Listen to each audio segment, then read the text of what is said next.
त्यांनी कोलांटी उडी मारली आहे, त्यांनी भूमिका बदलली आहे, ती अनाकलनीय वाटू शकेल बेरजेचं राजकारण करण्याचा प्रयत्न केला.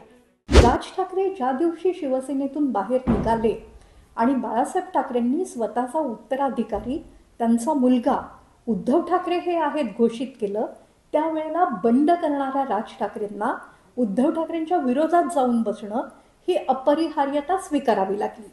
त्यामुळे जिथे उद्धव ठाकरे असतील त्याच्या विरोधात जाऊन राज ठाकरे स्वतःचं राजकारण करतात. कोणत्याही भाऊबंदकीचे प्रश्न अत्यंत किचकट असतात. आता तर राज ठाकरे असं म्हणतात की भाऊबंदकीच्या पलीकडे जाऊनही तुम्ही आम्हा दोघांकडे पहा, आम्ही दोघं वेगवेगळे पक्ष आहोत हे लक्षात घ्या. पण तरी देखील जिथे उद्धव ठाकरे आहेत तिथे राज ठाकरे जाऊ शकत नाहीत, सध्या तरी जाऊ शकणार नाहीत. त्यामुळे ते जिथे नसतील तिथे जाऊन बसणं हे राज ठाकरेंचं राजकारण झालं आहे. मला आत्ता ते कन्फ्युज्ड वाटत नाही. उलट त्यांनी कोलांटी उडी मारली आहे, त्यांनी भूमिका बदलली आहे, ती अनाकलनीय वाटू शकेल काही जणांना, हे मान्य आहे. पण राज ठाकरेंनी जिंदगी को हा कहा है, म्हणजे जो पक्ष स्वतःचं अस्तित्व टिकवू शकत नव्हता, ज्या पक्षाचा जनाधार कमी होत होता, ज्या पक्षाच्या कार्यकर्त्यांना सत्तेत यायचं नसेल तर नेमकं करायचं काय हे समजत नव्हतं आणि मोदीत्वाचा जोर कायम राहील अशी जर एक शंका आहे किंवा अशी वस्तुस्थिती आहे, तर आपण करायचं काय असा ज्यांना प्रश्न होता त्या कार्यकर्त्यांना राज ठाकरे यांनी संधी मिळवून दिली आहे.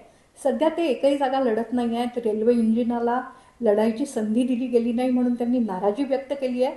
पण विधानसभेत आणि महापालिकेत भाजपला मदत केल्याची किंमत ते निश्चितपणे मिळवतील. लोकसभांचे जे निकाल लागतील त्यावरून मनसेला किती जागा मिळतील ते लक्षात येईल. पण राज ठाकरे यांनी कुठेतरी नियतीशी करार केलेला आहे. तो करार त्यांना लाभी ठरतो का की अजूनच त्यांची अवस्था तशीच राहते किंवा वाईट होते, ते येणारा काळ सांगणार आहे. पण ते कन्फ्युज्ड आहेत असं मला अजिबात वाटत नाही. महाराष्ट्रात जे काय राजकीय नरेटिव्ह देऊ शकणारे नेते आहेत, तो पटेल न पटेल त्यातले राज ठाकरे हे महत्त्वाचे नेते आहेत. उद्या ते मोदींबरोबर येऊन त्यांनी एक बेरजेचं राजकारण करण्याचा प्रयत्न केला. महाराष्ट्रातील सर्व बातम्यांचे विश्वासार्ह व्यासपीठ, सकाळच्या सर्व सोशल मीडिया प्लॅटफॉर्मला लाईक, फॉलो आणि सबस्क्राईब करा. तसंच सर्व नोटिफिकेशनसाठी बेल आयकॉन प्रेस करायला विसरू नका.